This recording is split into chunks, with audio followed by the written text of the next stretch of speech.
You got a place you got a good realtor for me? We'll figure it out. Okay, thanks, guys. Thank you. Obviously, I would have been happy for him to stay up here all day and continue to exhaust all of your questions. But one, I figure I probably should answer a couple today. And also, the president has an event here shortly, so I want to try to work through as many as I can. And with that, I'm actually going to start with Jeff Mason, since I believe it is maybe your last day and my first. So with that, Jeff, take it away.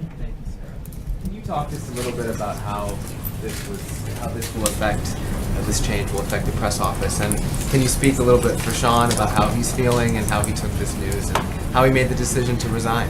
I'm not going to speak for Sean in detail. I can say that he understood that the president wanted to bring in and add new people to the team, and Sean felt like it would be best for that team to be able to start with a totally clean slate. And I want to echo what Anthony says. I think it speaks volumes to who he is to be willing to do that and allow Anthony to come in with a brand new starting place. And I think he's served the president loyally and admirably.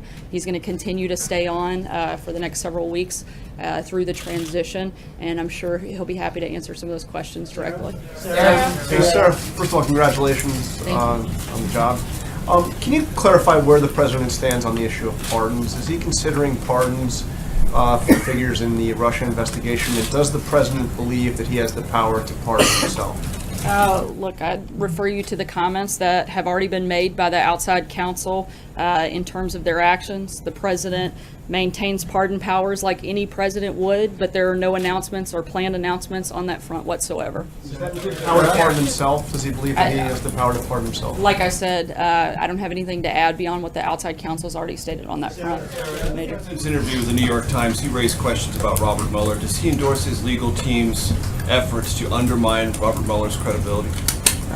Again, the president has absolutely nothing to do with any of the allegations that are being made. I think he's maintained that, and he wants them to complete their process as quickly as possible so that we can move on from the ridiculousness of all things Russia and Russia fever. But to the question that I asked, does he endorse his legal team's efforts to undermine the credibility of the special counsel? I'm not aware of those details, and that's something you would have to ask. That's something you would have to ask his legal team. I'm not part of that process, so I wouldn't be able to On answer healthcare, what does the president want the Senate to vote on next week? I think he wants to, as Mark Short stated earlier this week, and as we've repeated many times before, the president's preference is to repeal and replace Obamacare.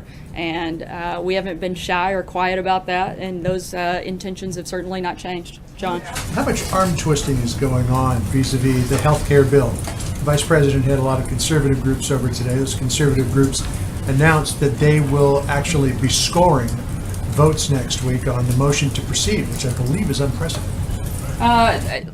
I don't think anyone here has made a secret that this is a big priority and that Congress should do what they've been talking about for the last 7 years. It's time for them to get in there and repeal and replace Obamacare. And these groups recognize that. Their constituency that support the groups that they have certainly recognize that. And they're supporting the mission of their organizations and pushing and putting pressure on members to get the job done. Nothing beyond that. Something too, but just about the organizational structure now that Anthony's come in.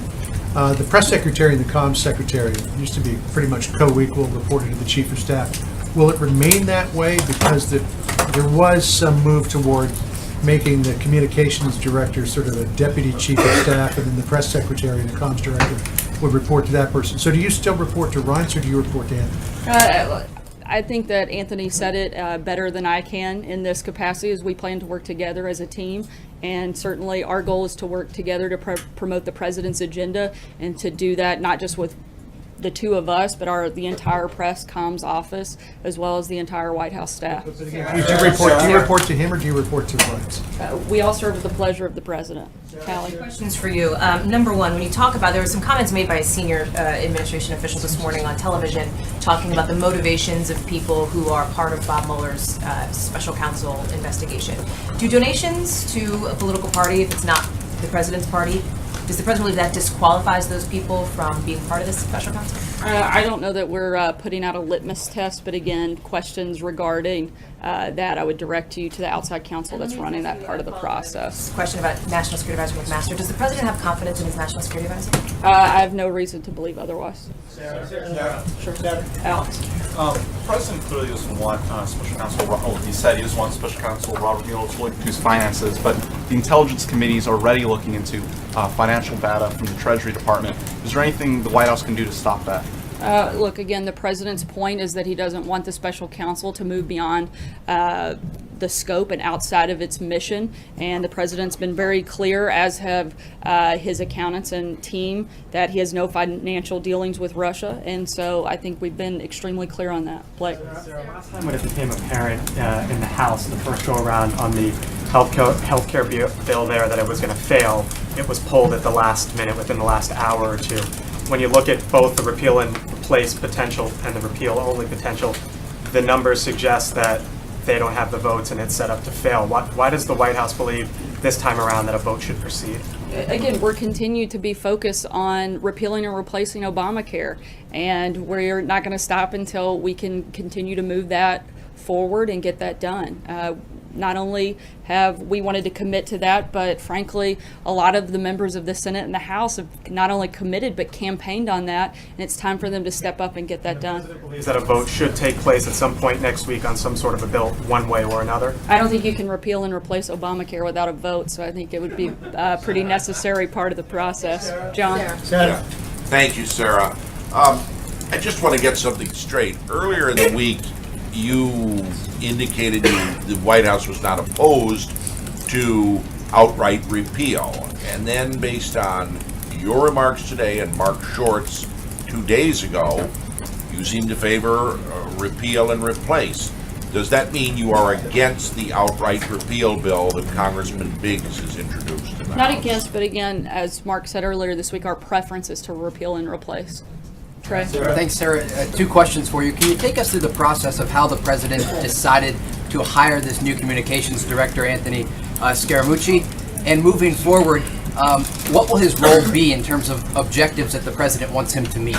As Anthony said, he's known the president a long time. He's been a loyal supporter of the president's, and Anthony's somebody who has come from nothing and built an incredible, I think several incredible companies, and he's one of the most successful, smart people that the president could put on his team, and the president recognized that and wanted him to be a part of this process. I think very early on, he was a very strong advocate throughout the transition, and this has just been part of the process to bring him inside the White House. Follow up on Rob Mueller. Does President Trump have confidence that Robert Mueller will conduct a fair investigation?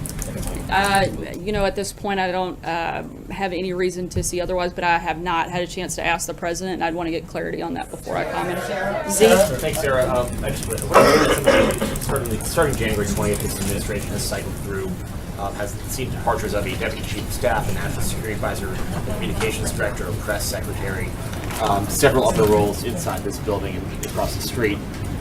What does that say about sort of the efforts to staff up this administration at the start? What has the president learned about his team, about himself as president? And can you explain sort of that very high turnover rate that we've seen over the last 6 months?